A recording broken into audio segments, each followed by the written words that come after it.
Assalamualaikum dan salam sejahtera buat penonton Kisah Semasa TV.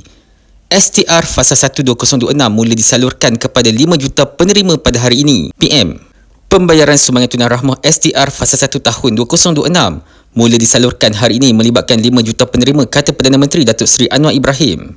Beliau berkata jumlah itu merangkumi 3.7 juta isi rumah dan 1.3 juta warga emas. Tiada pasangan dengan kadar bayaran antara RM100 sehingga RM500, bergantung kepada kelayakan masing-masing.